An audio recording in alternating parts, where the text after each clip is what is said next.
Dambala, dambala, ou konem se petit ou papa. Papa dambala, dambala, l'ouvriger pour garder moi papa.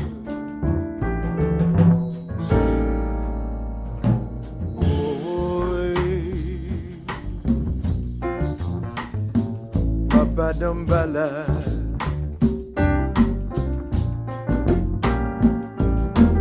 woy, woy, woy, woy, woy, woy, Papa Dambala.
Dambala, Papa Dambala, Dambala, ou konem sa piti tou, Papa Dambala, Dambala, l'ouvri j'ai pour garder papa. Papa Dambala, Dambala, ou konem sa piti tou papa. Papa Dambala, Dambala, j'ai où à protéger moi, papa. Hey, oh, Papa Dambala,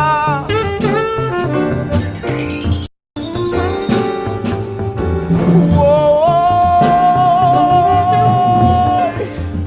Papa Dambala.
Yeah.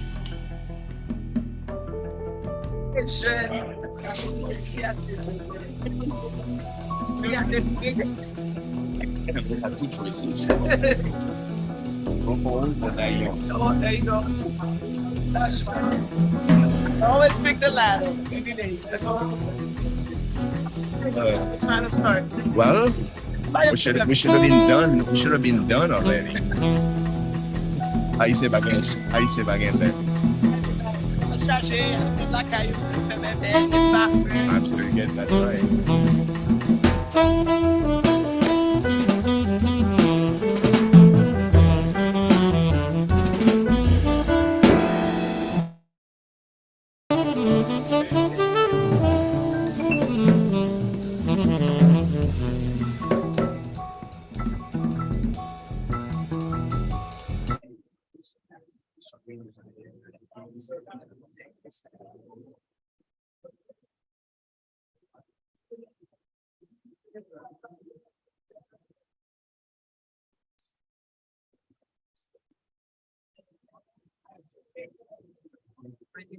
Yeah. You didn't even do my stuff really. No, no, I'm fine.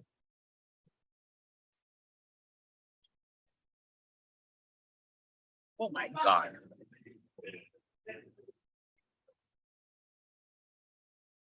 And the spotlight is directly in my face.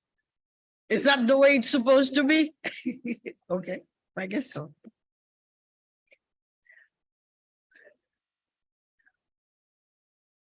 We're just a couple of minutes behind. We appreciate your understanding and your patience. And we're asking those of you entering to do it a bit silently and take a seat so we can begin the conference.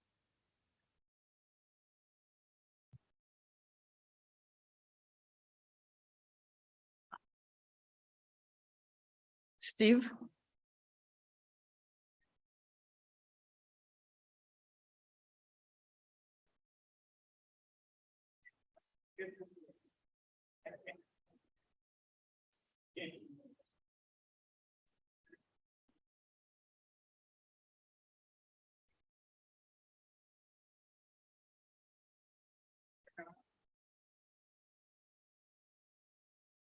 We're happy to see all of you. We appreciate your presence and ask you to please give us a minute to open the conference. We know there'll be a lot of great conversations, lots of great exchanges, but I ask just a couple of minutes. I am Marie-Lily Serra, the director of the CUNY Haitian Studies Institute at Brooklyn College. And I'm thrilled to welcome you to our 2023 Haitian Heritage Conference, whose theme is Haiti and Africa, unearthing and exploring the roots, connections, and possibilities. The conference focuses on the historical connections, the current links between Haiti and Africa, and the Haitian cultural, political, social, and economic specificities that derive from the ancestral land. With the aims to expand the thematic range of scholarship about Haiti and the intent to increase interest in areas of inquiry on the Haitian experience, this conference endeavors to encourage scholars to pursue research, promoting a comparative approach that brings into relief connections, parallels, and intersections between Haiti and the rest of the world. Ultimately, this conference is a transatlantic conversation among Haiti scholars and Africa scholars to foster greater inquiry and understanding of the interconnected realities of Africa and Haiti. Before we continue, please allow me a moment to acknowledge that the land on which we gathered today is the traditional land and unceded territory of the Lenape. This acknowledgement demonstrates a commitment, our commitment to engage in the process of working to dismantle ongoing legacies of settler colonialism and to recognize the hundreds of indigenous nations who continue to resist, live, and uphold their sacred tradition across their lands. I also want to take a moment to tell you about the CUNY Haitian Studies Institute. We came into existence in 2016, and I'm honored and privileged to have taken the lead of the Institute for the past 2 years. There are 3 pillars to our mission. First, to produce and disseminate research on Haiti and Haitians. Secondly, to engage in the analysis of policies and their impact on Haitians, Haiti and its diaspora. And third, to support and sustain various organizations serving the Haitian diasporic community. All our activities, including this annual conference and our accomplishments, are informed and guided by the Institute's mission. We hope that this conference will facilitate exchanges and conversations that will spark new thoughts and ideas as we revisit various Haitian historical times and layers and closely examine Haitian cultural doings and practices to unearth and uncover tools that the African ancestors used to build 1804 Haiti and transmitted and passed on to their Haitian descendants. Tools like Combit, coming together for collective work and action, which contributed to forging spaces where we could build unity, come together to think and share ideas of freedom and liberation, and ultimately overturn the system of slavery to forge the free nation called Haiti. La famille semblait, rien au semblait, non. There's no better place in Haitian culture than the Vodou cultural space to learn about the significance of unity, coming together and working together, maintaining continuity, valuing repetition and tradition. Isadolezo. In Haitian Vodou, we have clear examples of repeated practices, acts, and actions that bring spiritual comfort, ensure continuity and preservation of African philosophical thinking, and show how to attain collective goals.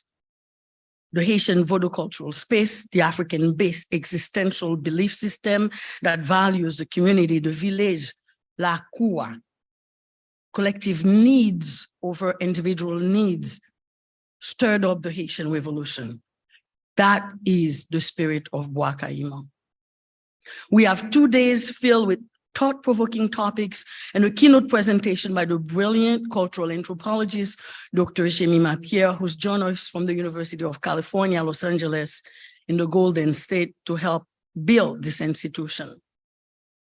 Yes, this institution, for institutions are pillars, potomitons that hold up and sustain societies, whether judicial institutions, academic institutions, or governmental institutions. Our doings, our rituals, and our traditions are what gives us institution and what help us maintain institutions. To conclude, I will highlight 2 Haitian proverbs that speak to the idea of collective work and responsibility. On sel doit pas manger kalalou. One finger cannot eat okra, and me en pile chay palou. Many hands make the load lighter. For this conference is the result of collective lifting done by the following people, members of the conference organizing committee. Dr. Margaret Alexson and Dr. Jasmine Claude Narcisse of your College of CUNY, would you please stand up? Dr. Margaret Cox from Savannah State University, Dr. Prudence Cumberbatch at Brooklyn College, Dr. Paul Fadoul of Queens College, please stand up. Dr. Cynthia Hamilton, Professor Emerita of the University of Rhode Island, Dr. Asselin Shaw, independent scholar in Canada. I do want to express my deepest gratitude to Dr. Asselin Shaw, one of the most generous Haitian scholars. The idea to center this year's conference on Haiti and Africa came from conversation with Dr. Charles. Thank you, Dr. Charles, for your contributions to building this institute. Please give them a hand, please.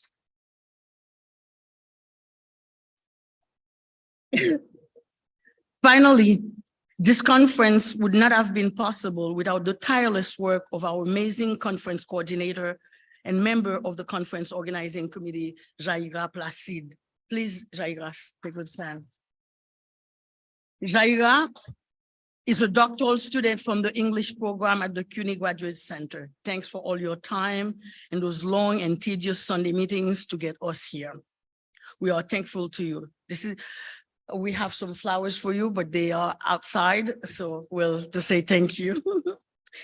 A huge thank you to Judith Dolce, who's become one of our close collaborators. Ms. Dolce is an academic advisor at the Board of Manhattan Community College of CUNY and an adjunct lecturer at the Department of Race and Ethnic Studies. We are thankful for her for the cover art of this program, the save the date card, and the promotional flyer for this conference. What Judith did is research the importance of the baobab tree in Africa and the importance of the maple tree in Haiti to create this image. We are very thankful, and we also have a small gesture of our gratitude. I would be remiss if I did not thank my incredible staff for all the work that they did to ensure that we hosted this conference in style, despite the many challenges encountered. I'm sure a lot of people will find themselves on the Brooklyn College campus rather than here, but maybe tomorrow they'll find a way. And thank you, and please stand up. Kirill Kaminen, if he's in the room, Fallon Gaspar Zamor, who's at the front desk, Pierre Gedeon, and Robert Carrillo, and again, Jaira Placide. Thank you so much for all the hard work. And lastly, thank you all, you in the audience who responded to our call to gather, to build community, to build institution. We are utterly thankful to our keynote speaker, the presenters and the moderators, and our volunteers, Steve Ditz, Shianidan Romelus, and to all of you, thank you. My staff and I wish you a great conference. Thank you. And now I would like to ask the panelists for the foodways to come to the table to join. I know 2 people are joining us online and 1 person is here. Enjoy the conference. Thank you. You know, it's a little scary when you hear Lily started singing. So we don't know what next, what she's going to say, what she's going to do. But nonetheless, thank you very much you have a wonderful voice. We didn't hear much of it. So, good evening, everyone. And thank you very much for being here. And I take pride in having to see this institute moving forward. And the work of the institute we started a couple of years ago, and I see a couple of members of the original group, Dr. Carol Charles sitting right there.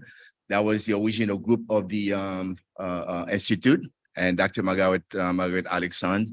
So those are the pioneer, and I myself, one of the original members. And then, so great work there, madam, great work. Okay, success, continued success. Our panel tonight, so unfortunately or fortunately, we have 2 of our members online. So do we have faces for them somewhere? Okay, so Nadej, we did that in purpose, putting you there alone. Go. Nadej is the caterer. And then if you haven't been able to taste her food, wait for later or tomorrow. So that's why she's sitting alone there today. So if I don't have enough food tomorrow, so you know why. Welcome, my dear friend. I'm Professor Jean-Claude from New York City College of Technology, and actually retiring professor.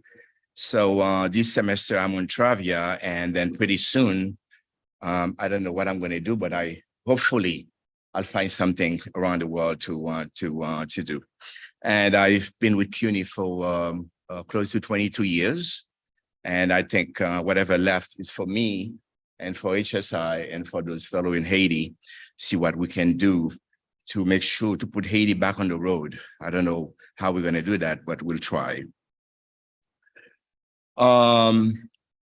We will start with by introducing our panel.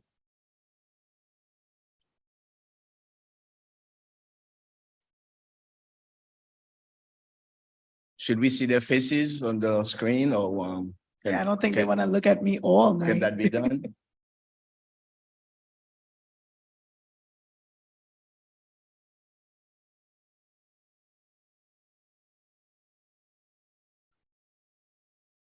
So the technology is a little unpredictable. So hopefully we'll get an opportunity to see them and hear them.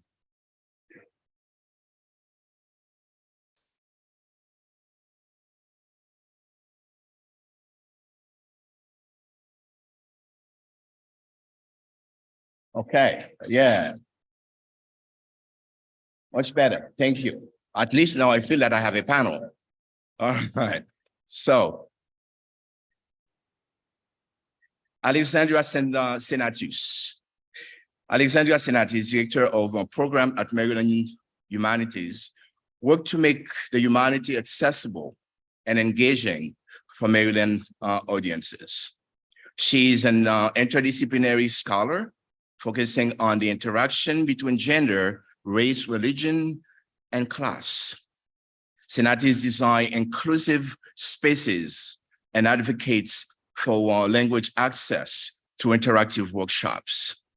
She published an online exhibit entitled The Haitian American Dream Timeline with her collaborators, Margarita Vargas Betancourt and Ivana Moreno in 2021. The complex project highlights the history of Haitian migration in the US. In 2019, Senati served as Assistant Director of the Center for Humanities and the Public Sphere at the University of Florida. In 2015, she received an UF Duke National Endowment for Humanities NEH grant to explore the social role of priestesses in voodoo and Haitian voodoo. Her master thesis built on this research and analysis the way in which Haiti's social changes affect the economic livelihood of Haitian voodoo priestesses. Please help welcome Alexandra Sinatus. Thank you, everyone. And Dimitri Diagni, I hope I didn't butcher your name. So I said Diagni. Dimitri Diagni is a doctoral student in the history department of the University of California, Berkeley. He studies history of French colonialism in Africa and the Atlantic world, focuses on agricultural development. His research explores West African politicians and agrarian communities, diverse effort to cultivate economic autonomy and in the face of extractive French colonial agricultural policies. He is interested in tracing political and economic continuity and disjuncture between the 18th century Caribbean, 19th century and early 21st century West Africa and post-colonial West Africa. He is the co-founder of the Black Geography Graduate Student Conference at UCLA Berkeley and a coordinator of the UC Berkeley African History Working Group. He holds a BS in ecology and evolutionary biology from Yale University. Please help welcome Dimitri. Last but not least, I'll keep that last for a purpose. If I don't get food tomorrow, you're in trouble. And Nadège Fleurimont is an entrepreneur, speaker, author, and a business strategist living life in New York City, utilizing the Haitian culinary background as a guide, as a chef. Fleurimont pulls a world of flavors from Asia, Latin American, and European cuisines to create tasty elements that inspired, motivate, and unified.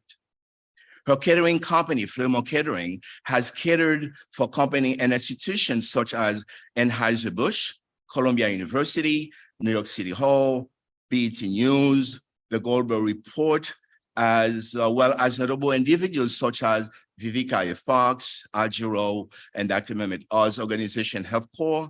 Nadège has also catered to the White House. I hope you didn't cater for certain president. Nadège is an author of 2 books, Tales of Life, part cookbook, part memoir. Taste of Life offers readers an opportunity to view their own life through a culinary lens and appreciate the beauty of food, family, friend, and tasty pleasures. The book is a humorous journey into the life of Nadège Fleurimont as she navigates her way through the world of food and the personal experiences with her family, friend, and acquaintances she encounters. Her latest book, Haiti Uncovered, is a culinary journey, coffee table book that dwells into the art of Haitian cuisine and brings into focus the beauty of Haiti through its diverse culinary tradition, thereby offering Haitian and non-Haitian an opportunity to explore and learn.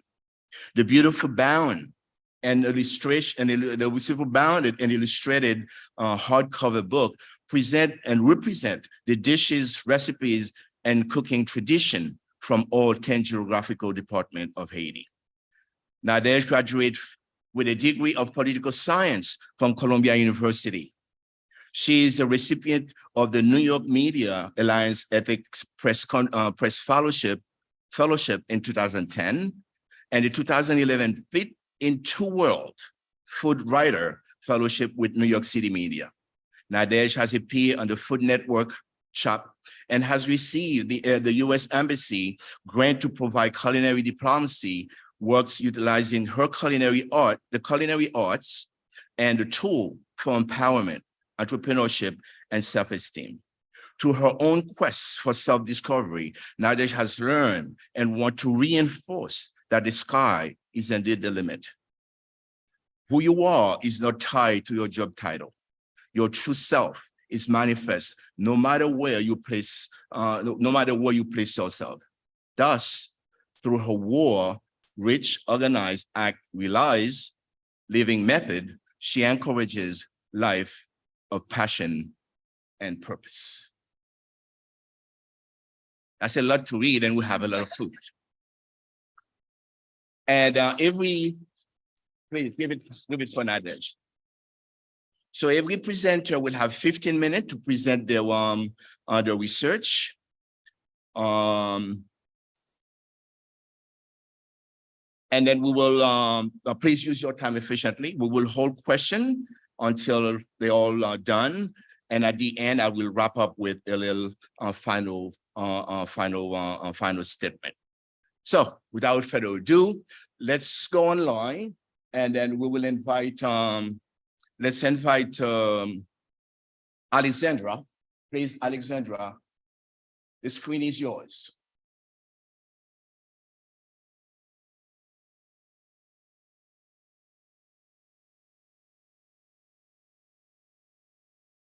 Can people see my slide? Without any issue?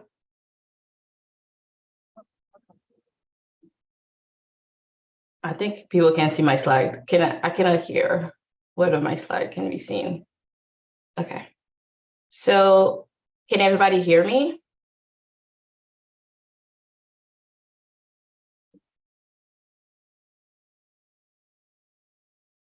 I'm not sure if people can hear me. Can people hear me? Do we have sound?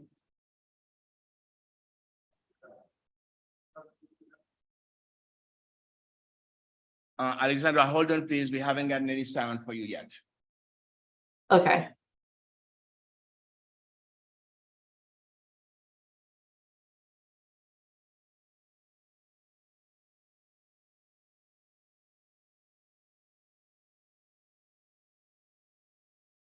Can you hear me?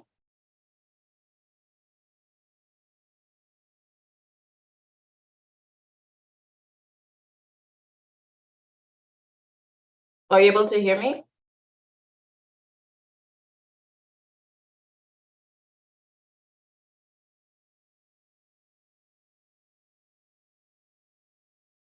Are you able to hear me?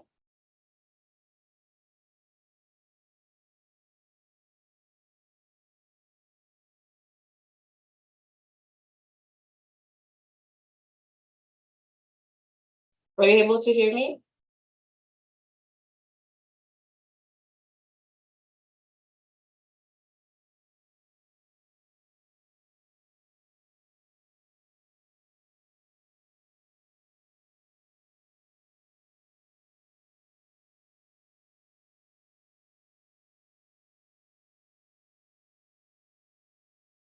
Should we try Dimitri, see if his sound is working?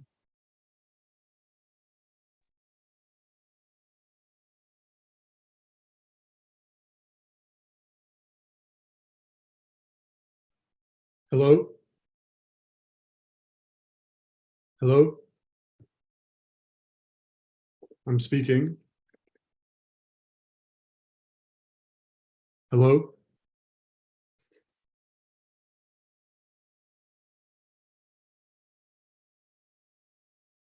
Hello? I can hear you, Dimitri. I don't think they can hear us. Okay, cool. Yeah, I can hear you also. You can hear me, right? Yeah.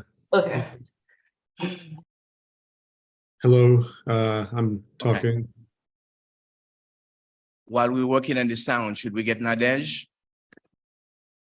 Technician? Nadej? Please save the day. Yes, yes, please. Save the day, please. Yes, absolutely. So while we're working on the sound, please help welcome Nadej, please, people. Hello. Bonsoir. Levez, levez, levez. Bonsoir. Moi, j'ai fini. Nous sommes contents. So good evening, everyone. Unlike these amazing academics, my work really comes from the practical space in terms of my love of food, my desire to use it as a tool to educate about Haiti. Just to give you a little backstory, as a true Haitian immigrant, young person growing up in Brooklyn, the aim, at least my dad's aim, because I grew up with a single dad, was to raise a child that would get educated, be phenomenal by becoming a doctor, a lawyer, or an engineer. So of course I shattered his dreams and became a machin manger. But it all started in the intellectual space. I attended Columbia University in 1999, and that was the first time that I was ever away from home. I grew up in Flatbush, left Haiti at 7, grew up in East Flatbush, and to me, everyone looked like me. That's what I knew. I knew Haitians and other Caribbeans. So this was, even though I went to Brooklyn Tech and it was a diverse school, but I would always go back home where it was comforting and comfortable. And when I entered Columbia University, that was the first time I was like, oh, most of the world does not look like me. And that was the first time, though, I started hearing about Haiti from an outsider's perspective. Like, my dad is very cynical, like, at the time, mind you, he just moved back. But at the time, he was like, everything negative that existed about Haiti, he would tell me. But at the same time, he always instilled a sense of pride of where we came from in our history. But when I went to Columbia, the conversation was very negative. The only time I ever heard about Haiti was, oh my God, I heard about this political turmoil that was happening. So I was very homesick, very sad, just didn't want to be around the Moon Blondes. And then I started cooking. Cooking was that comfort. Cooking was my escape, and cooking those traditional foods that I grew up eating became my way of feeling connected to Brooklyn and to Haiti. So I started cooking. But then one thing I noticed when I would cook, my friends were like, "Ooh, what are you cooking? This smells good. This tastes good." But then another thing started happening was, oh, we have something similar where I'm from. I was like, really? They're like, yeah, I'm from Trinidad and we do this. I'm from the Philippines, we have this. I didn't even know that the plantain originated in Asia at the time, because to me it was like, that's Haitian food. Like, what do you mean a banan? Banan is Haiti. But so I was like, oh, I like this conversation better. I like the way that when food was involved, there was more conversation around connections, around what it represented. And then beyond that, once they tasted a dish, it was like, oh, this from Haiti? Tell me a little bit more. So it was no longer the poorest country in the Western Hemisphere. It became like, oh, this John black rice is nice. How do you make it? Can I learn it? And then people started to look for ways to connect to Haiti in a different way. So I think that was the seed that was planted for me to kind of like sneakily educate people about Haiti. Sometimes I feel guilty when people ask me, oh my God, you're so passionate about food. I was like, I am, but I'm more passionate about connecting people. It's just that tool, God gave me the gift. I know how to cook. I know how to unite people around food. And it's always been the zouti, I say, the tool that I use to spread the message that Haiti deserves recognition. It deserves knowing. It deserves just like learning more about. So that's really how it started. So catering, bread and butter, I realized I was good at it. It pays the bill. Currently, I'm one of the exclusive caterers at the New York Times building, like the only Black caterer ever in the space.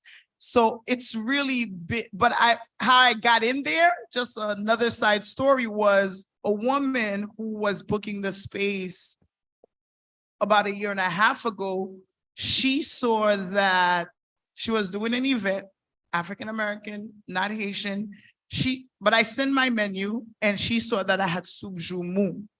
And I always write soup jumu as soup jumu, no matter what corporate client I have, because I'm like, it's soup jumu. Like, what do you mean? Like, oh, then I'll explain what it's made and where it's from, but I write it.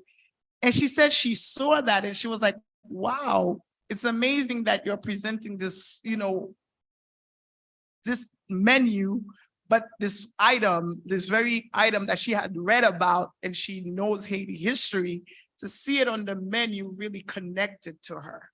And she said, I just had to talk to you.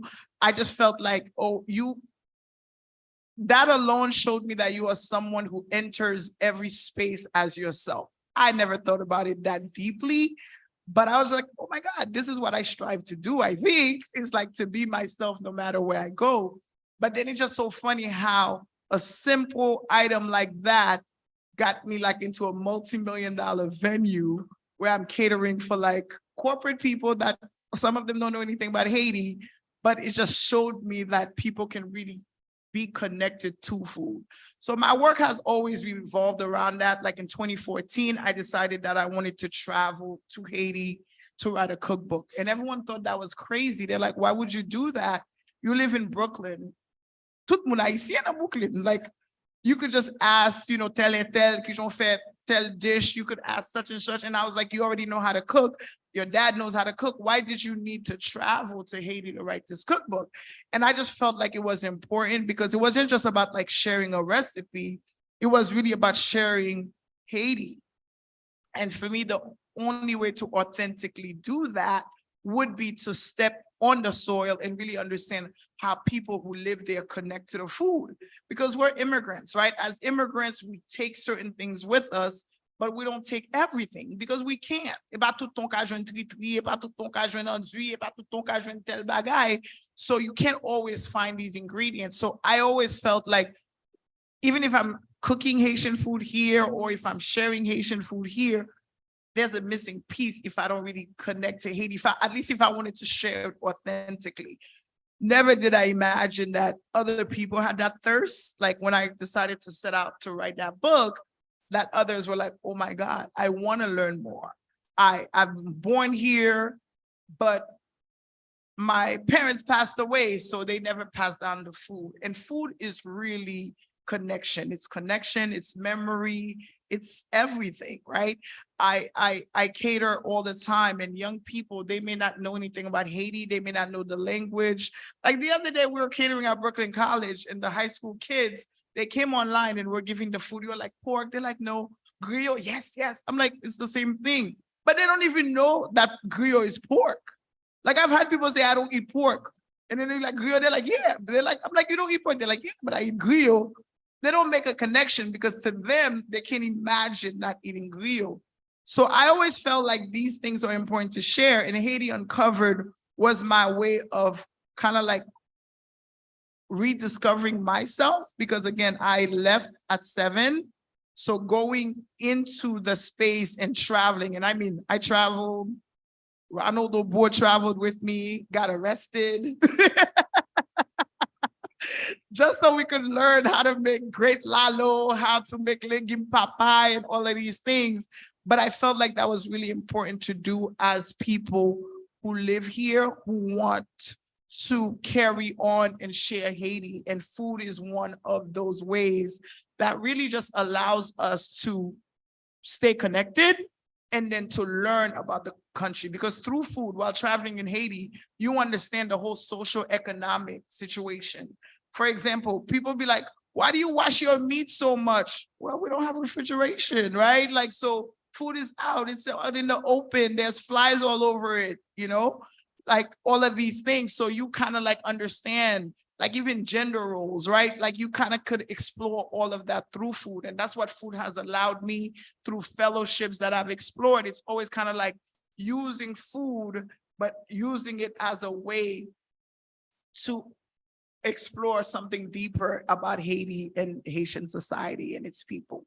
So that's my story. And that's really, like I said, my work is not so much research as much as it is practical. It's what I live. It's what has allowed me to make a living, but it's also what has allowed me to keep sharing Haiti, whether I'm on HBO's Big Brunch or anywhere I ever step foot into. It's always like, how do I take these dishes and be able to share something a little bit bigger and broader about Haiti?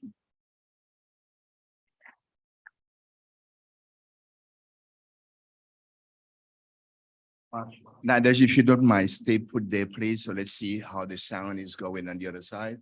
Do we have sound now, folks? Can you hear me?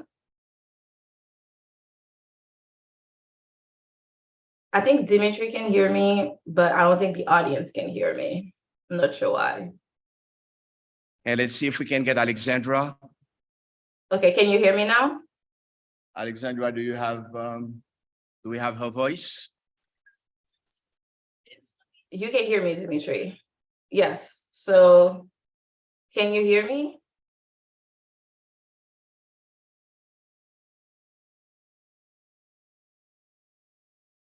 Is it on our side or in her side? The problem I think is. it's on my side.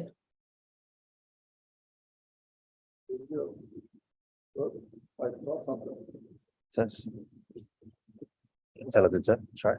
Dimitri, you can hear me, right? Okay. Microphone. Can you hear me?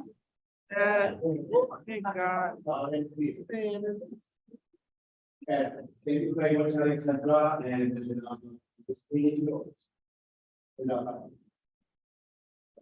Okay. everybody knows mine. So since when we Yeah, so- speak, I think you might have to connect the speaker. It's the audio from the Zoom. Yeah, You can hear me, Dimitri, right? yeah, I can hear you. Okay, I can hear you without any issue. So I know it's not my camera, Yeah, nor my audio. yeah, maybe it must be. What is it? think that's the other gentleman on. Is good. I guess they must have the microphone connected. Yeah, I think to the microphone, yes. I think they probably have the configuration. Oh, okay. Okay, you can hear me both? Okay. Awesome. Thank you. So let me share my slide. What is the setup presentation? Okay. So my presentation is about Haiti and Africa, foodways and its transformation. So I'm gonna go and provide sort of like an overview of what I'm gonna be discussing. Also like my argument, the approaches that I'm using, and also some of the case studies that I currently have based on events that I actually have done. So what we're gonna be talking about will be sort of like the table of content, like kind of like questions that I have that I came with, discuss what foodscape is, talking about the context in Gainesville, Florida, sort of like talk about Gainesville BIPOC foodscapes, and then talk about like conversation neighborhood, let's talk about food, which pretty much is the catalyst of this particular conversation, the approaches that I use, especially in my research, talk about conversation neighborhood, which I call CIN food, dishes of Africa and the African diaspora, and then talk about like the event that I've done where we learn about like Ethiopian, how Ethiopian dishes from where they Hagos, food from Ivory Coast from Annie by Bakayoko. And then I'll talk about Haiti Lalo, and then talk about some of the similarities and differences of those particular dish that were presented. Talk about my argument and questions, and maybe ways for us to stay in touch. So for my presentation, part of the question that I sort of like try to ask, and I think is pretty much fits well with the theme of today's conversation, is what constitutes authenticity, what is tradition, and how does food tradition fluctuate? I got my birth certificate, but I don't have that. So, talk about some of the similarities. So in terms of to ground that particular conversation, I sort of like think about foodscape. And I think William Forsten, which actually is a scholar, a Black scholar, who writes a lot around food, especially within the African diaspora, she defined it as like foodscape can be defined as spaces by the interaction of geography, environment, ethnicity, economic status, gender, social organization, and various cultural practices, including dress, religion, and language.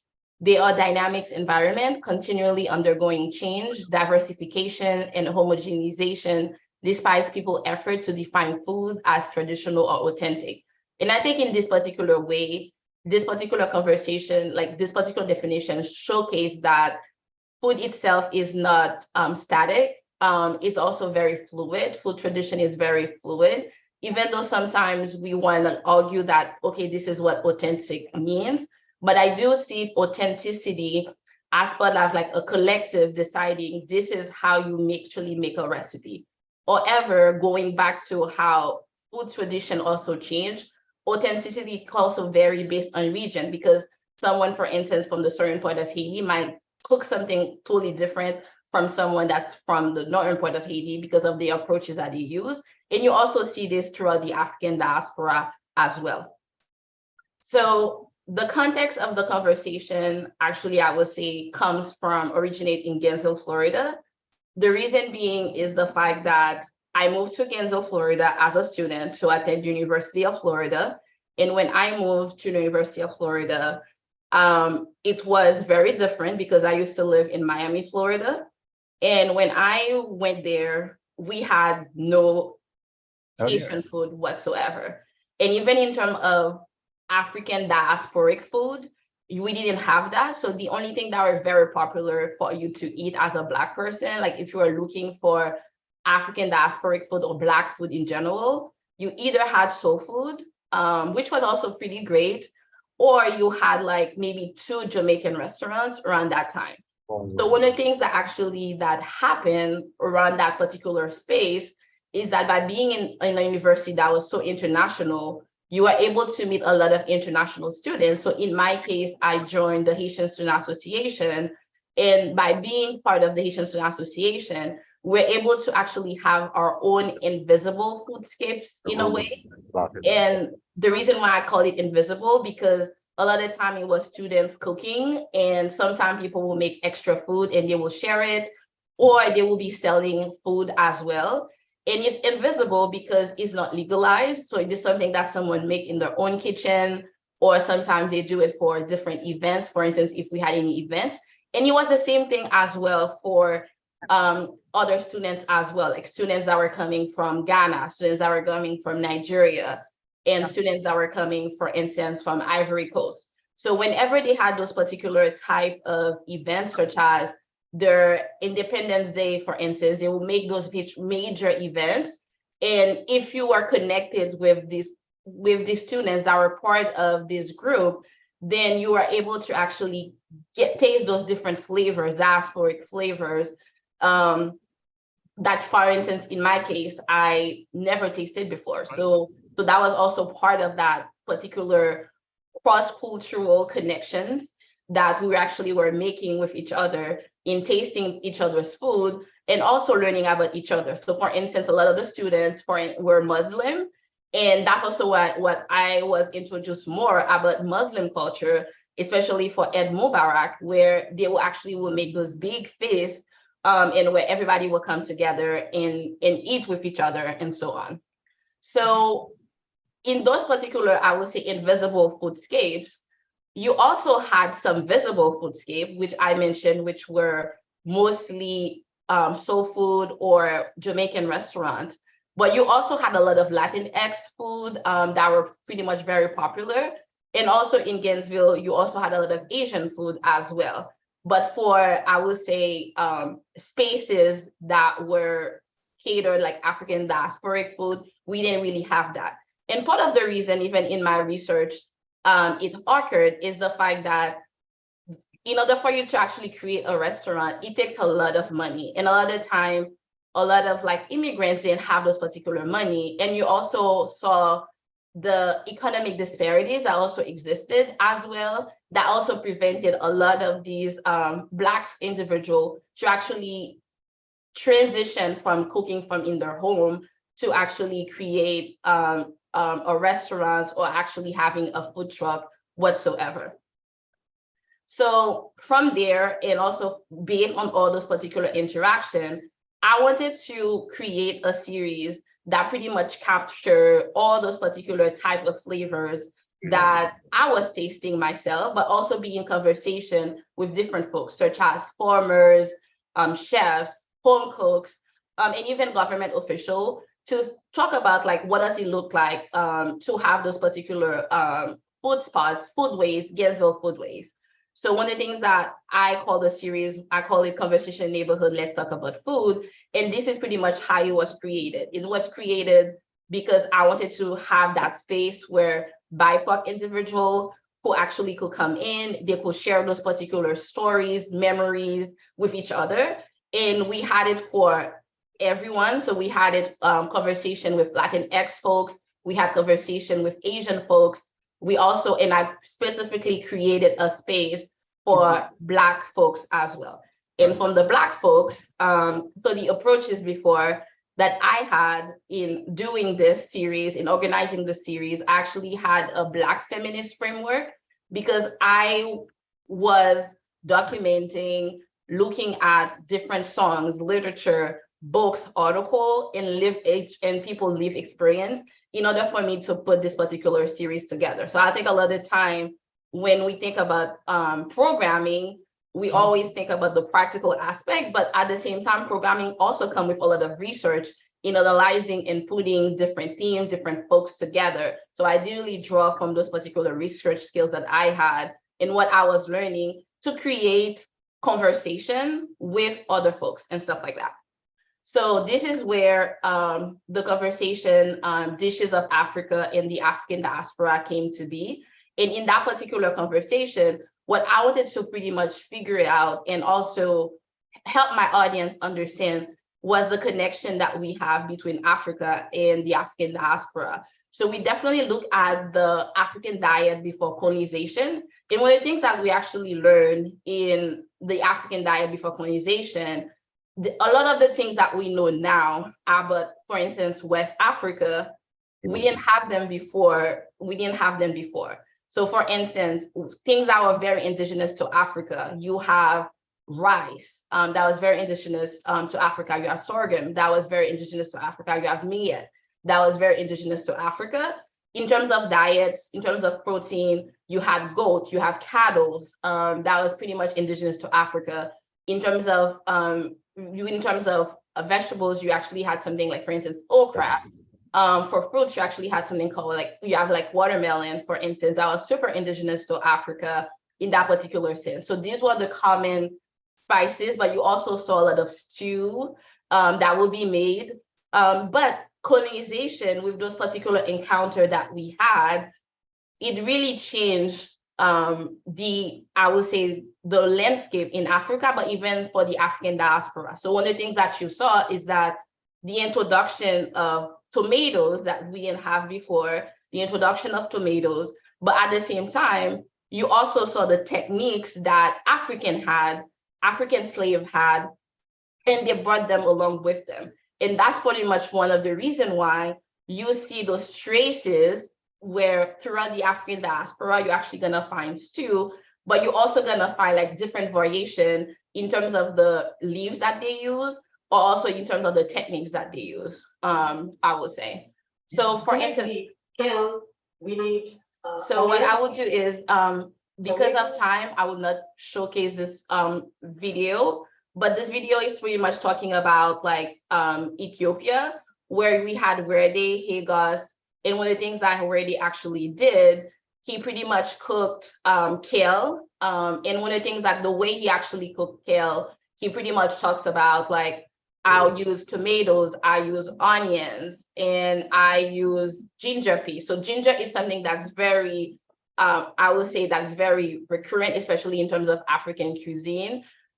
He actually used vegetable oil, and then there's also a Ethiopian spice that's called berbere that he actually used to actually spice the kale, which is a little bit different than how we make kale, I would say, or how Haitian will make kale. But it was very interesting to see him this is pretty much how I do it. So one of the things that we did is also thinking about, okay, so this is what used to happen before colonization. And now, especially in the current contemporary time, how do we make food? How do we think about food and so on? And we also had another person from Ivory Coast, and she actually, her name is Annie. And one of the things that Annie made was very similar to lalo, to be honest, but she actually used sweet potato leaves. And using the sweet potato leaf, they eat it also with rice, which is very similar to how we will eat lalo. She used it with beef. But the thing is, in her technique, she also will mention that it's very influenced by her mom and her dad, because her mom actually comes from the southern parts of Ivory Coast, and her dad is actually come from the northern part of Ivory Coast. And because of this, what usually happens, you see that mixture of flavors as well, and they have different takes on how both groups pretty much approach a dish, and how you as the kid pretty much learn from those particular techniques that they have, and you actually make it your own. So she said her mom taught her, but she saw her dad cooking. So because of this, she actually make her own twist to the food. So we also see that food tradition is never static. It always changed, and it also changed by how we move, but also it changed by even by our parents, because sometimes each of her parents has different family tradition, like food tradition, and those particular food tradition, we learn from each of them, and we also make it our own as well. And it's very similar, for instance, in the case of lalo. So for instance, my mom is from the southern part of Haiti. My dad is from Sodo. And one of the reasons why I know about lalo is the fact that my dad is from Sodo, and it's very popular around that particular area.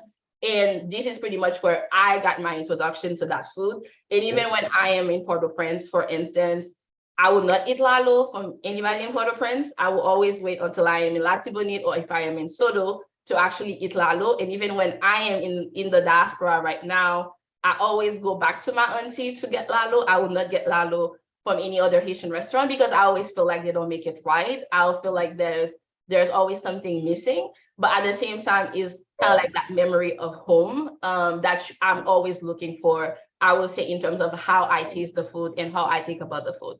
So I would say in those particular things, the different similarities and differences that we see is that we use spices. There's a lot of spices between both West African dishes or even Haitian dishes. You have the onions, you have the garlic, you have the ginger. In the case of Haiti, you have the berbere, you have green and hot pepper. So they always want to have like hot food and stuff like that. In terms of oil, you have the vegetable oil. It can actually be palm oil, corn, olive, and others. You also have that format, which is always kind of like a stew base. And you always have a variation in terms of meat, depending on the person's preferences. And in Haiti, we usually use similar spices as well. We have our APs. It's not really as hot compared to like incorporating ginger, but I do see some people also sometimes incorporate ginger in their APs. We use vegetable oil. You have the format, the stew, and then you also have the different type of meat that we usually use compared to, I would say, West African dishes. So my argument is that African and Haitian foodways have evolved, and as a result of forced encounters, and continue to evolve due to class, globalization, and migration, maintaining and changing and creating, I would say, new foodways. So, and I think in terms of thinking about what authenticity is, I think we cannot always say like that thing is authentic, because authenticity, one, yes, is based on what a group decide what a food is, but at the same time, because of migration, because of those particular first encounters, sometimes we bring along different techniques, and sometimes we don't have that specific dish or specific ingredients that we have, and we have to create something else with this. And I think it's very similar to soup jumeau that Nadesh mentioned, where the same type of soup, which is the palm nut soup, which is very popular and very traditional indigenous in Africa, is the same practice that they use for soup jumeau. The only difference is we use the pumpkin in Haiti, and they actually use the palm nut. So we choose see, like, based on your area, based on your region, then the food tradition itself, the ingredient may change. So, but the techniques, sometimes we utilize the same techniques to make the food. And I will stop here.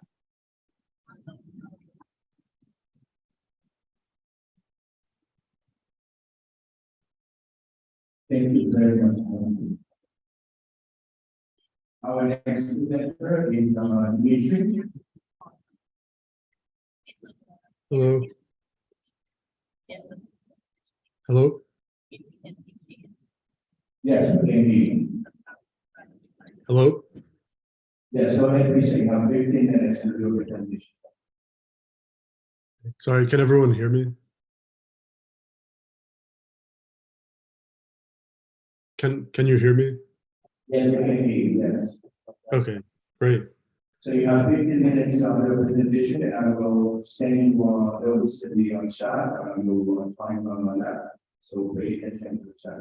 Thank you very much. Go ahead. Okay, excellent. And can everyone see my slides? Yes, we can. Okay. Thank you so much to the committee for organizing this conference, and thank you to my fellow panelists and to Professor Claude for moderating. It's a great honor to be here. Unfortunately, I'm going to be talking about something much less delicious than what my two co-panelists have just spoken about. I'm going to be talking about sugar and 3 instances of colonial and post-colonial sugarcane plantation agriculture. The last of these, chronologically, is the Compagnie Sucrière Sénégalaise, the Senegalese Sugar Company. The CSS is a vast enterprise fed by a network of canals that stretch between the Senegal River and Lac de Guiers in northern Senegal. It's a private enterprise founded in 1970 under the auspices of the Senegalese government to foster Senegal's self-sufficiency in sugar. It's currently Senegal's largest private employer, and it's expanding its territory under cultivation. And on this map is an indication of the area taken up by this plantation. The ideological roots of the CSS date back to the earliest days of French colonial conquest in West Africa, which began in the early 19th century when a series of French administrators embarked on a mission to turn the valley of the Senegal River into a profitable sugar plantation economy. As Guinean Senegalese historian Boubacar Bari writes, the first French colonizers sought to turn Senegal into another Caribbean. The Caribbean they wanted to create was that embodied by the colony of Saint-Domingue, which was the most profitable colony in the world until the Haitian Revolution. Like the early French colonists in Senegal and the post-colonial Senegalese government, the Haitian administrations attempted to construct sugar plantations. They did so for different reasons than either of these other two actors. And it's remarkable that in these 3 very different historical moments, the sugar plantation appeared as an infrastructure central to visions of state building, prosperity, and economic sovereignty. These 3 cases invite us to think about how we narrativize the history of colonialism, and particularly the durability of the economic infrastructures that emerge from its practice. I think these cases can be interpreted as constituting a historical process that's something like the inverse of Christina Sharp's concept of a wake, which describes how after the formal abolition of slavery, quote, the semiotics of the slave ship continue, unquote. The wake is the ongoing propagation of the logics of Black inhumanity in different infrastructural forms. Sharp mentions the prison, forced migration, and urban policing. The CSS, the Senegal Sugar Company, suggests an inversion of Sharp's formulation where meaning changes, but infrastructure remains.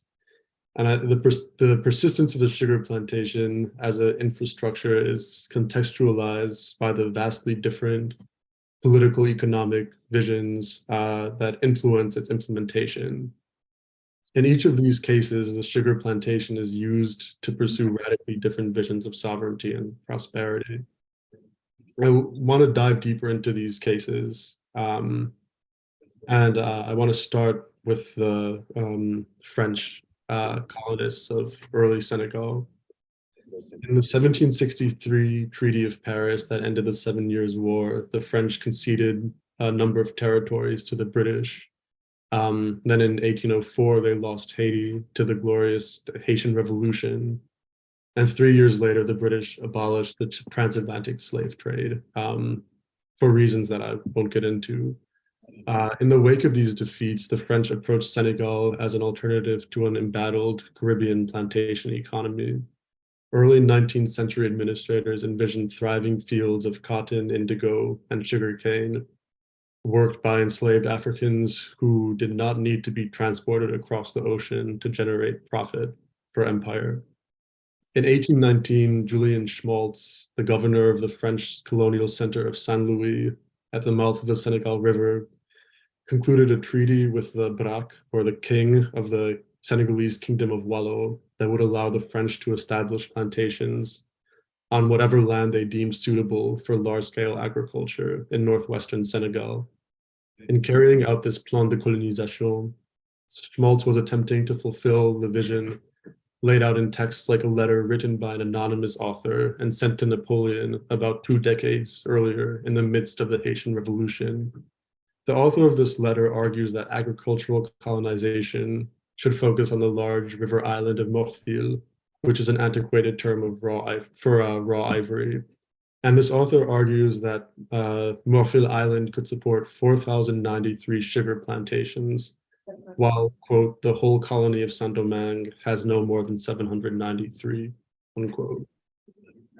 This anonymous author anticipated importing slave labor from southern Senegal, and he reasoned that enslaved people would be happy to work under so-called rational European masters rather than so-called despotic African ones. Like so many quixotic colonial projects, French agricultural ambitions in Senegal quickly floundered.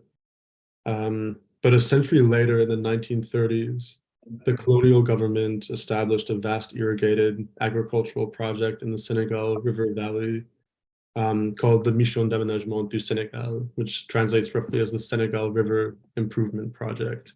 And these are just some maps of the that illustrate these kind of colonial ambitions. This is a text from that anonymous author proposing establishing the same mode of social and economic organization in Senegal as in colonial Saint-Domingue. And this is a map of the Mission d'Aménagement du Sénégal. It was founded as a cotton and rice agricultural scheme, and it also failed to meet expected yields despite an influx of public investment. At independence in 1960, the Senegalese government inherited a moribund agricultural history. The CSS was built, as Senegalese scholar Serine Modoufal puts it, on the ashes of the MAS, the Mission d'Aménagement du Sénégal. The Senegalese government granted the land that had belonged to the MAS to the Compagnie Sucrière Sénégalaise, which emerged in 1970 through a collaboration between the Senegalese government and the Groupe Mamron, a French agribusiness that had a huge presence throughout colonial West Africa. A governmental decree granted the CSS the right to annex and expand 6,000 hectares of land, free access to the waters of Lac de Guiers and the Senegal River, tax exemption, and most dramatically, a monopoly on sugar production and marketing in Senegal. With the decree, the Senegalese government invested part of its hopes for development and national self-sufficiency in a sugar plantation, the likes of which the early French colonists could have only dreamed. The CSS was an import substitution industrialization initiative meant to free Senegal from reliance on sugar imports and facilitate the industrialization of Senegal's economy. This is a map of the early CSS that maps directly onto this map of the MAS. And this is a contemporary map. And these are some photos that I took when I visited the plantation this past summer and was given a tour by one of the managers. Like import substitution initiatives throughout post-colonial West Africa, the CSS offered highly favorable terms to foreign investors and corporations on whose capital it relied. Dependency theorists like Samir Amin have noted that this dynamic ended up reinforcing the dominance that ISI initiatives meant to undo. This was in the service of cultivating self-sufficiency through the cultivation of sugar as a domestic food resource. The CSS differs from sugar cultivation in early Haiti as much in guiding logic as an outcome. The CSS served as a draw for free labor, attracting seasonal and permanent migrants from as far away as Guinea, and causing the population of its region to grow exponentially. In Haiti, post-colonial attempts to reconstitute the plantation economy met with revulsion from the emergent population of independent farmers. As Jean Casimir and Michel Roth-Trio both note, the process of coercion that the Haitian state relied on to provide labor for plantations was constitutive of an ongoing rift between the Haitian state and the Haitian nation. These scholars argue that for Haiti's early leaders, the cultivation of sugar as an export crop was meant to facilitate state building, allowing the payment of the French indemnity and securing the First Black Republic, a place among the exclusive club of modern empires, in Jean Casimir's words. The construction of a strong state through sugar occurred in opposition to the peasant population, whose refusal to participate resulted in failure. Casimir's notion of a Haitian population forced into colonial modernity, or one that was a state attempted to force into colonial modernity, resembles the idea of conscription at the center of David Scott's Conscripts of Modernity, his analysis of C.L.R. James's The Black Jacobins. Scott argues that Toussaint Louverture's failure to imagine a future outside the plantation economy indicates his confinement within a set of socioeconomic and geopolitical conditions. In the case of early Haiti, that of the dominance of colonial empire. And let me just make sure I have a bit of time left. Scott writes that the plantation appeared to Toussaint as, quote, the only image of freedom intelligible, one of official statehood along a European model. This is a vision of freedom that is far away from truly liberatory, that was rejected by a Haitian population that was constructing an alternative form of, quote, popular sovereignty, in Jean Casimir's words, based on subsistence agriculture. For Scott, the tragedy faced both by us and by Toussaint is that there is no escaping the inheritance of enlightenment. There is only, quote, everlasting negotiation with it. We might see the origins of the CSS as a form of negotiation that lends itself to a tragic mode of historical narration. In the name of national sovereignty, the Senegalese government repeats the quintessential colonial infrastructure, the sugar plantation.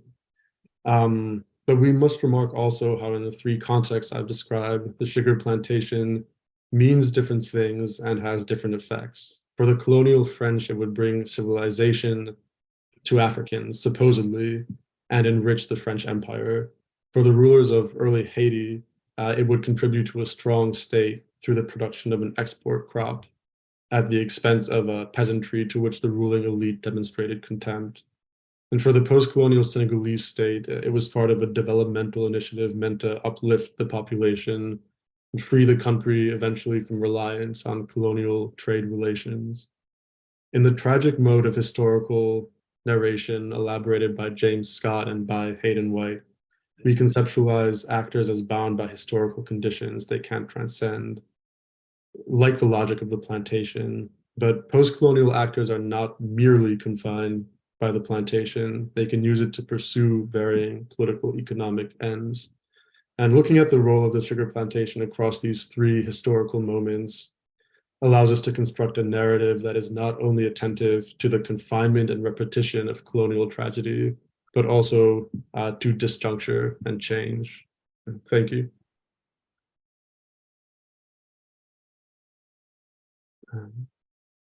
Thank you very much, sir. Thank you. Thank you. We ready now to do the question. Would you please give me a second or if there are ready? So we'll take the question for that.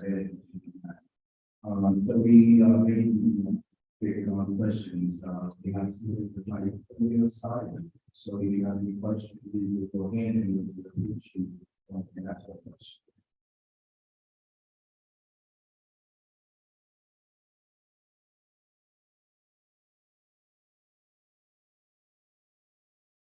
And your question is for who's Madam?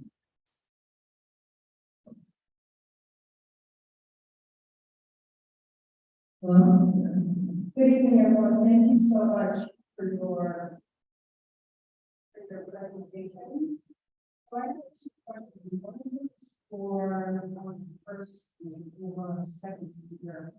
Alexander, what do you want to do with this concept of invisible escapes? I don't know if you can hear me.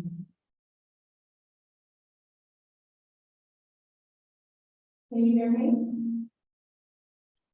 Can't hear properly. Can they type the questions for us so we can answer?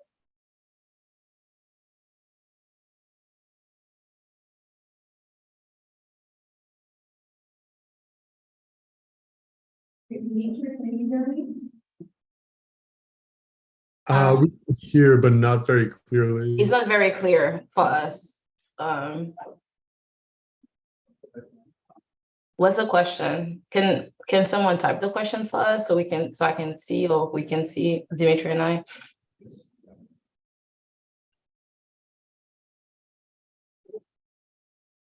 Can you all hear me now? So I have a question for Alexandra and Dimitri. So for Alexandra, I think it's amazing that we're not against the connection between African diaspora and Haitian foods. There's a concept that can be used in visible state. I don't remember exactly. I was wondering if this will work with that. And my question for Dimitri, you talk about the attempts to reintroduce the economic infrastructure of colonial settlement in Senegal. And I was wondering if you could tell us why those attempts in the United States failed. Did peanut production have anything to do with that? Thank you. Thank you.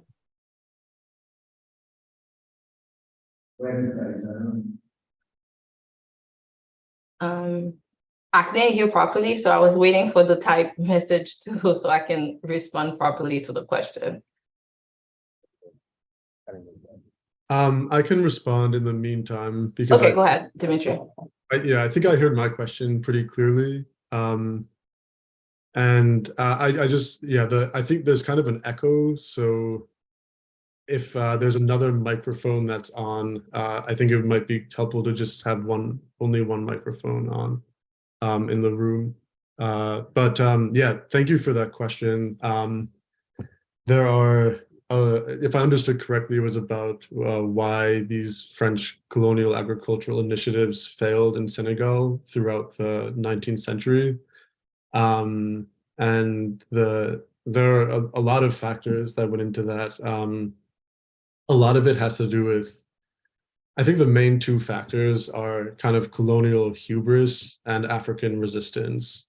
So the French come in to Senegal and they say, we're going to make all these sophisticated plantations, we're going to like modernize things, we're going to institute what we consider rational forms of large-scale agriculture with irrigation, with all these cash crops. And they just have no knowledge of local ecological conditions. They don't know what kind of crops grow in what kind of soils. They don't know about how African people have been using the land for millennia. So one major thing is that kind of colonial hubris. And another factor is that a lot of also has to do with that hubris. And it comes from the French assuming that once they introduce these supposedly superior techniques of farming to West Africa, African peasants will come flocking and just kind of put themselves at the mercy of these enlightened French rulers. This all fits in with the French kind of idea of the civilizing mission. But essentially what happens is that Africans say, we're not interested in this. And over the course of these various initiatives, the French have a huge amount of trouble recruiting African labor, and end up having to resort to to coercive tactics, as in most colonial situations. And those are kind of the two main factors.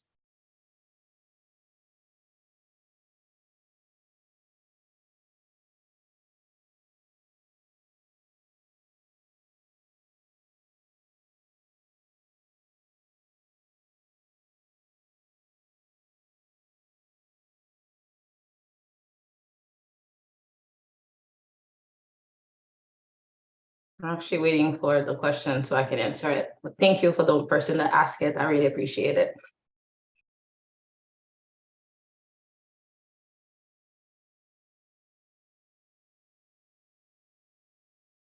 Okay, so that's a really good question in terms of like the invisible foodscape. To sort of like talking about Haitian cooking in Gainesville, Florida.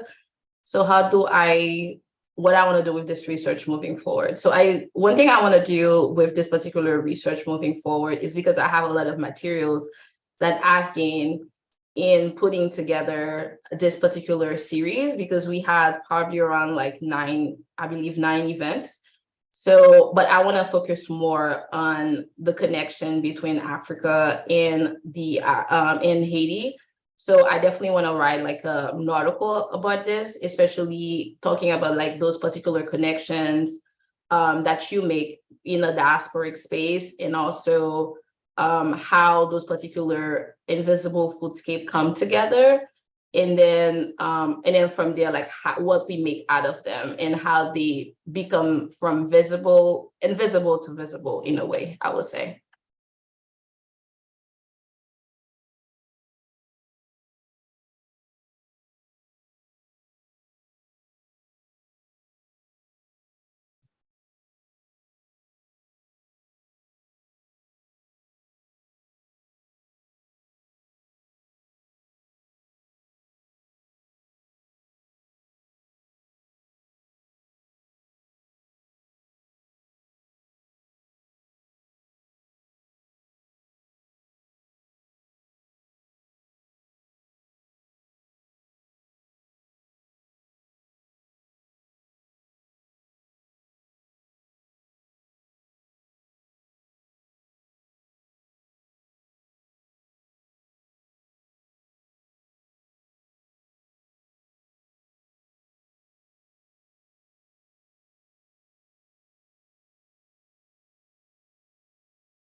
So unfortunately, I missed most of your presentation. But I was wondering, share with the audience. Can you hear me? Okay. So,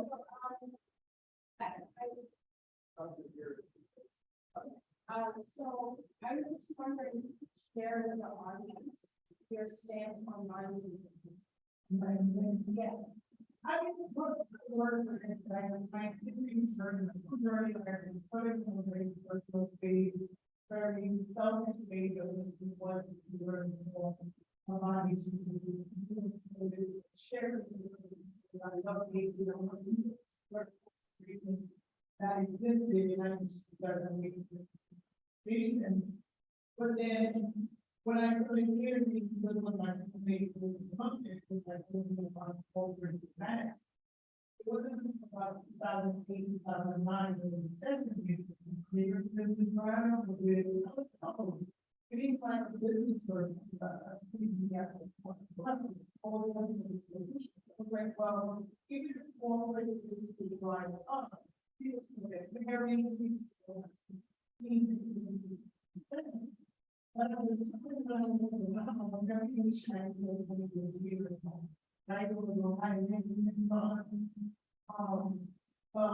you know, all the things, you know, when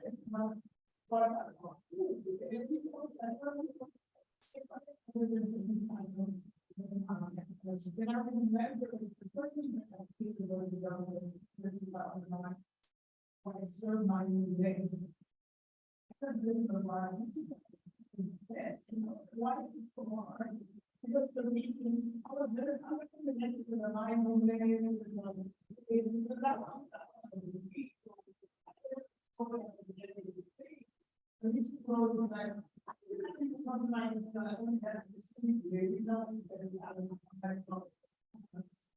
So I realized this training that we did together on the March, it's sort of reminding me. Mother, what you say, what kind of.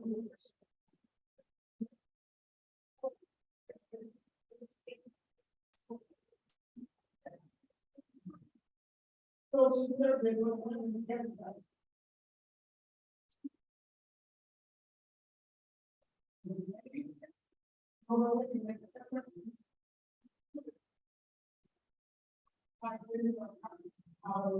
Before this,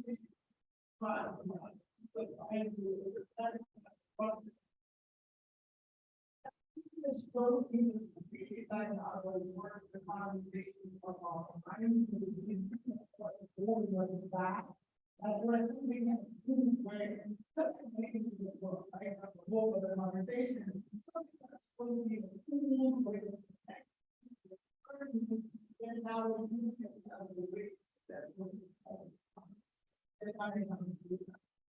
kind of like part of our role with that. Anything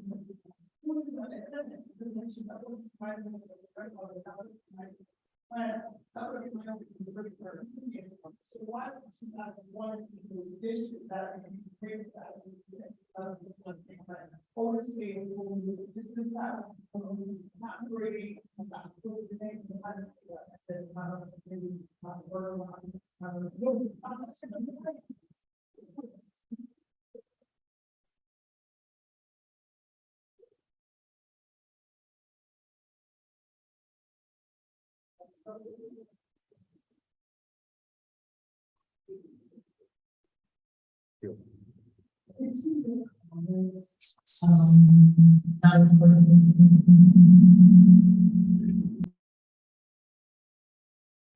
and it's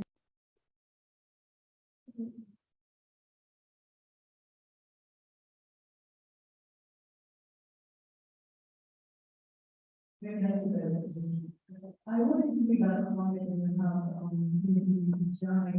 we actually in some of my research looking at Haitian language, I think it was I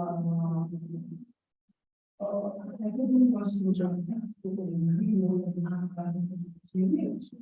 and of course all of the created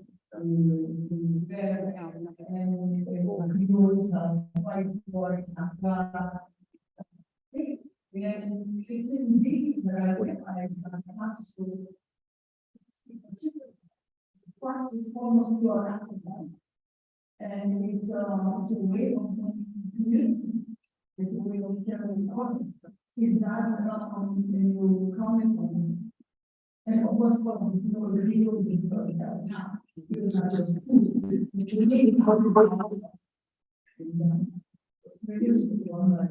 We did have those people connection with the Smith or to the African stories via those works. Food ways really fascinating information about our ancestors. Particularly for the degree, that's what we consider what does that mean?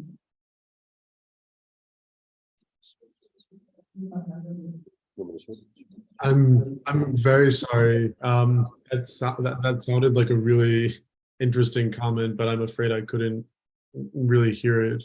Should I try to figure it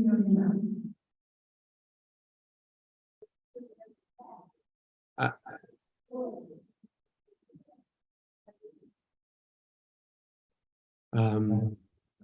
Maybe if you could type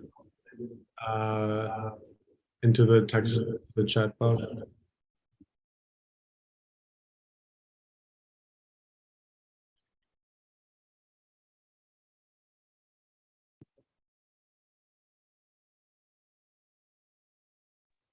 Can you hear me?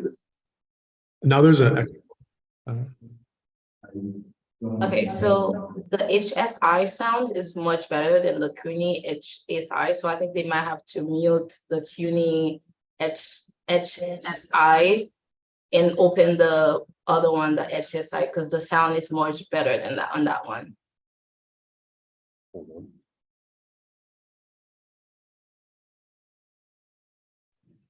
Testing. Can you guys hear me? I can.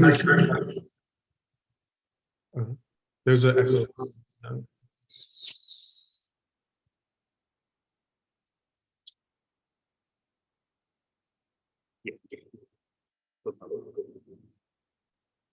Now you can, it should. It's horrible.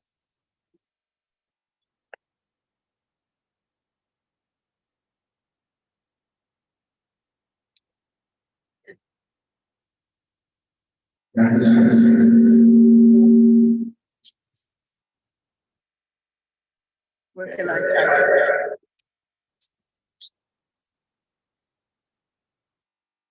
Testing.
Okay, can people hear me?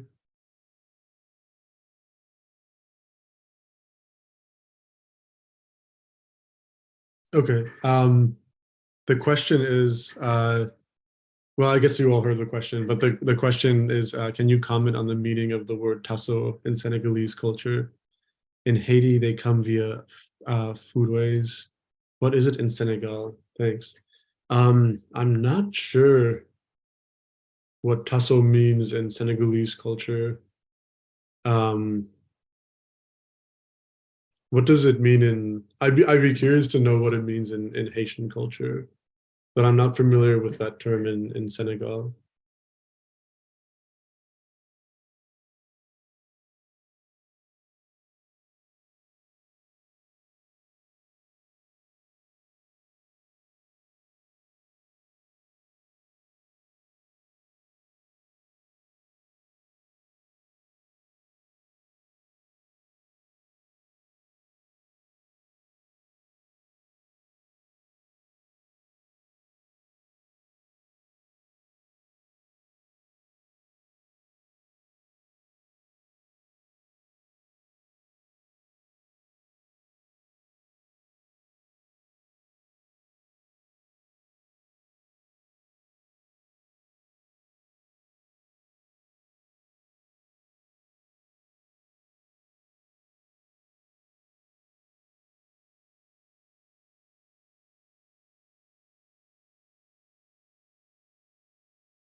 So, that, that is a group that was prepared by the slaves, but could not, right? So from that, independence, by Pierre, compared to some other way, it is not even structured, out of the way, in a simple, to simplify it. So this was that was wanting to be by one particular. Now, I was kind of because it's not a problem in the band, you all believe this. So that we all agree. For one, as a provision, I find that, but also will be stated by the clause. That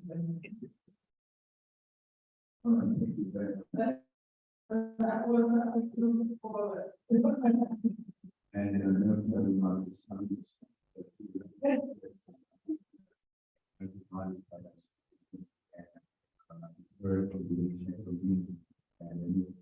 Very, very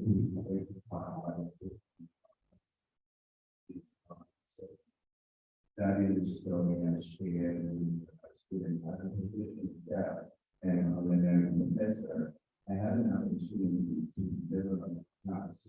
Of course, I think I really enjoyed the research that since we had 15 weeks and we had more contributors than what we had to have to recruit every country based on the influence that particular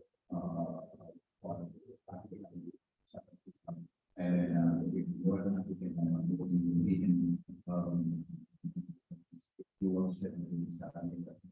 but I think the biggest debate we had the Korean side and the and also the central side who was a great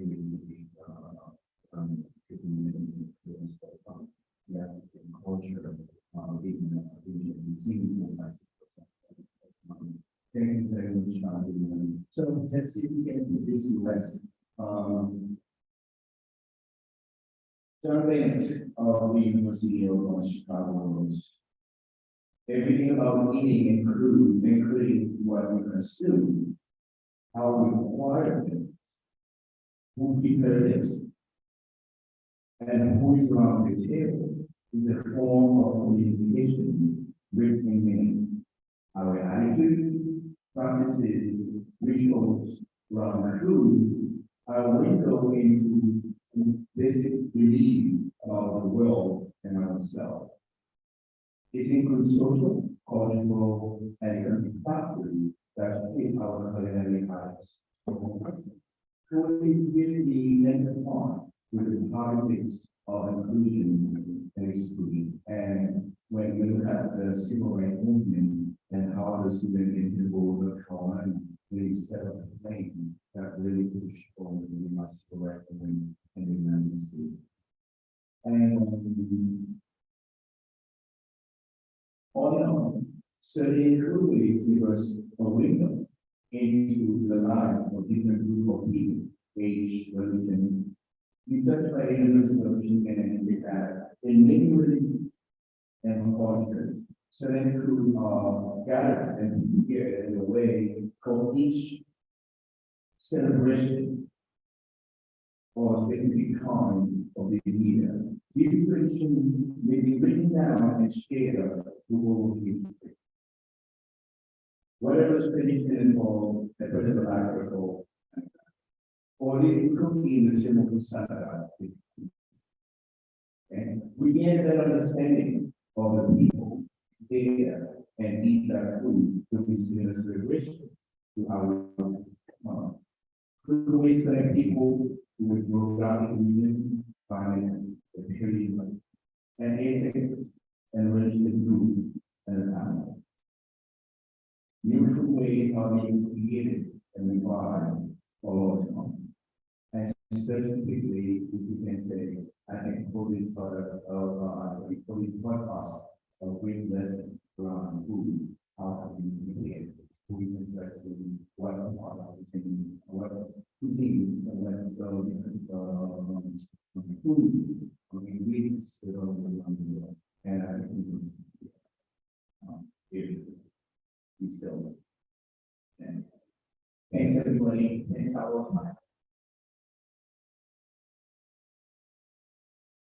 we need to put together the translation and learn the content, the technology. So, and then, I don't know.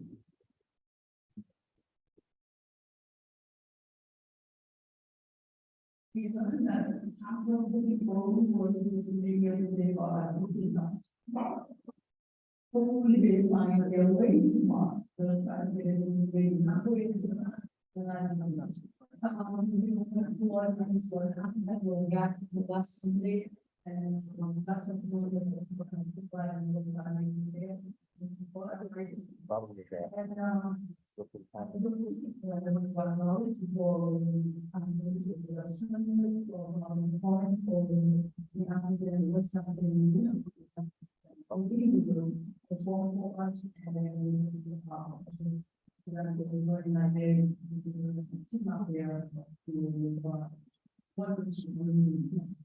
I was trying to answer the very honestly and continue to be doing.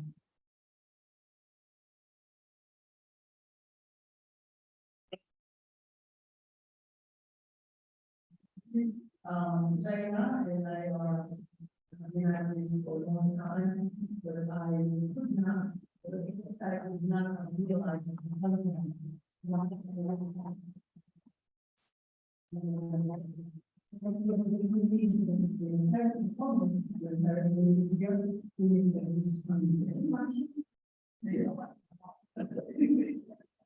that was hard.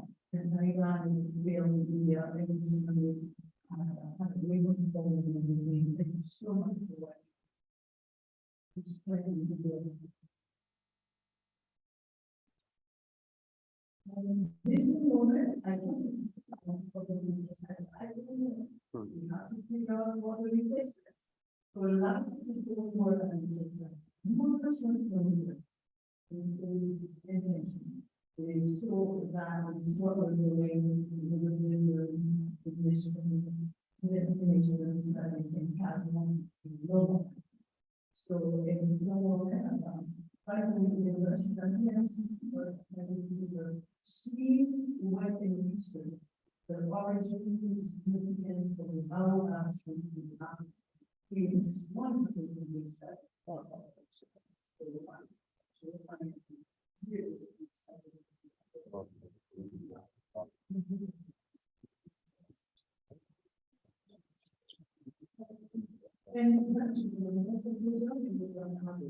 and the lighthouse and music and the morning, this meeting, so this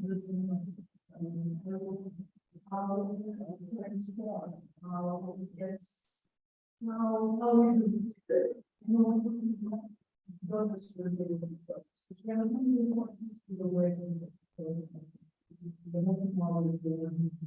thank you so much, and I'm going to ask the team to hold this page to give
spread from sentence and by an that is not getting used to So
like.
How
is everyone feeling?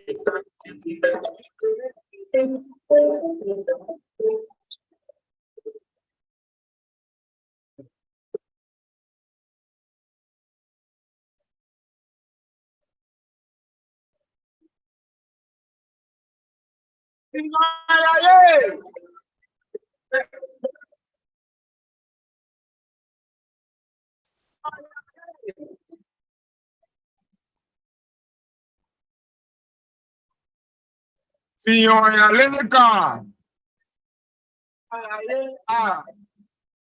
Signora Leca. Tengo. Signora. Tengo. Signora. Hola, Bemba. Hola, Bemba.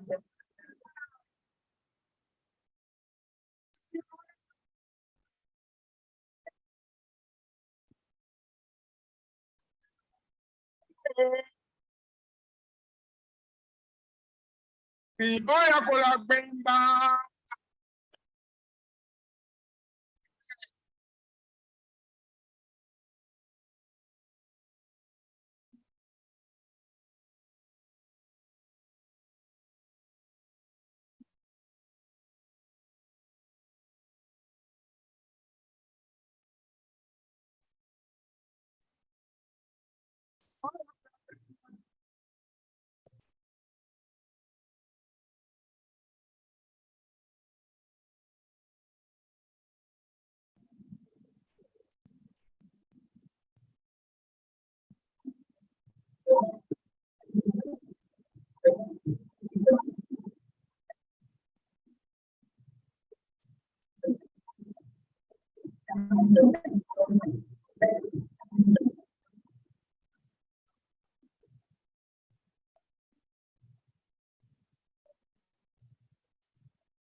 Hello, everyone.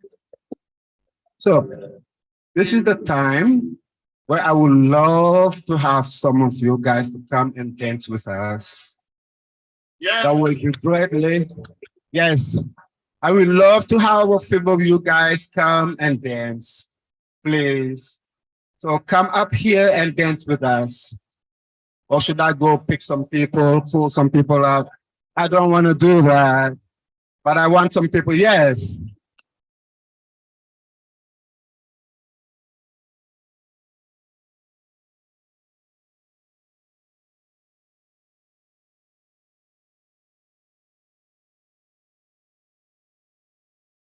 One more. I want one more to make it a trio. Can I have one more?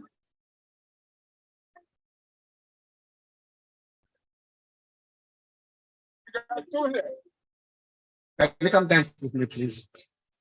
Thank you. Yes. Oh, I have another one here. Come on. Hello. Good, wonderful. So we're just gonna stand this way, stand right there. Before they play, we're gonna do the steps. So now, before the steps start, I want all of us, if you can just sing after me.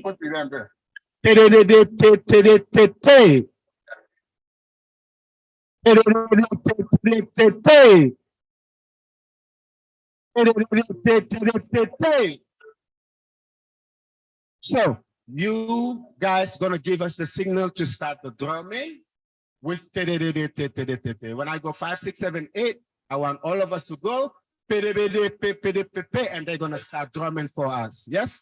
But before we do that, this is what we're gonna do here. So we're gonna go tap right foot and then tap left foot. Good. One more time, tap right foot and we go tap left foot. And again, tap right foot and we go left.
Okay.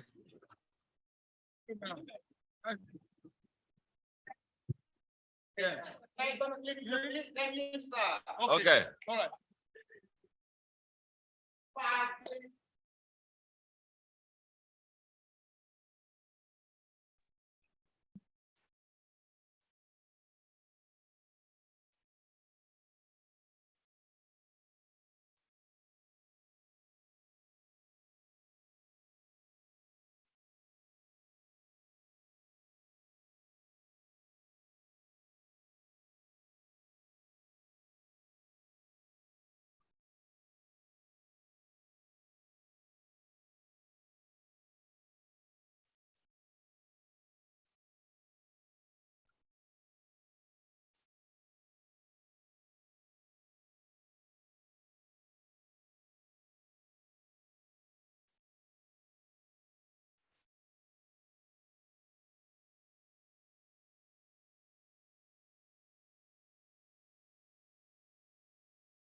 right.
Thank you so much. Margaret, come out and it's good. They played. Nagini.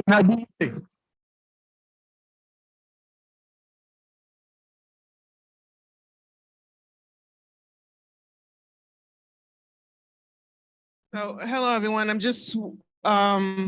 We're almost done. We're just waiting for our director to say our final, but then we're gonna go outside for drinks and some more schmoozing.